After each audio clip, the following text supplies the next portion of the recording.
Assembly کے اندر یہ کہا گیا کہ جمعے کے دن مساجد کے اندر صلاۃ و سلام پر پابندی عائد کی جائے.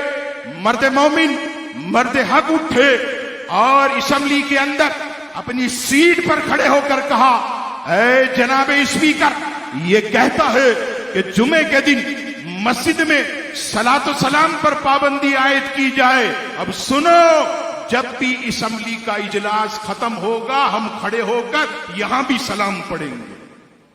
اور یہی نہیں، ڈبل سیٹ والا جنرل ضیاء الحق، لوگ ہمارے بزرگ جانتے ہیں کہ کیسا روب و دبدبا تھا.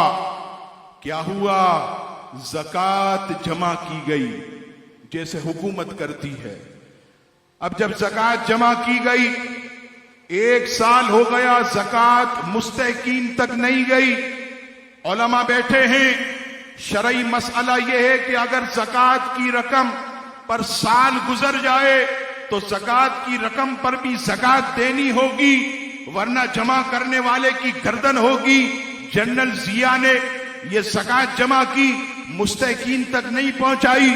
مرد مومن مرد حق علامہ سید شاہ تراب الحق قادری کھڑے ہوئے. یہ وہ وقت تھا کہ پیپل پارٹی جیسی طاقت بھی ضیاء کے سامنے نہ بولتی تھی. متحدہ قومی مومنٹ بھی خاموش ہے.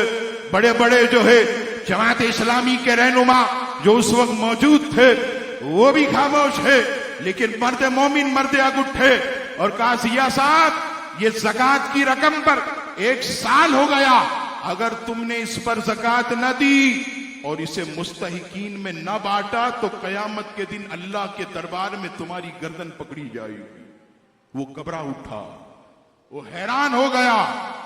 اور عزیزان گرامی، آپ حیرت کریں گے کہ اس نے جماعت اسلامی کی شورا بنائی اور بڑے بڑے جماعت اسلامی کے رہنما ہمارے لوگ جانتے، لیکن جب نماز کا وقت آتا تو اسمبلی میں ضیاء علامہ شاہ تراب الحق صاحب قادری کے پیچھے نماز پڑھتا. کبھی آپ نے کہا، شاہ صاحب نے کہا ضیاء صاحب، یہ آپ نے جو کمیٹی بنائی ہے، شورا بنائی ہے، اس کے پیچھے کیوں نماز نہیں پڑھتے؟ ہمارے پیچھے کیوں؟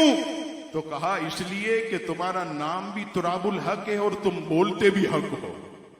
تم بولتے بھی حق ہو، تمہارا نام بھی جو ہے تراب الحق ہے.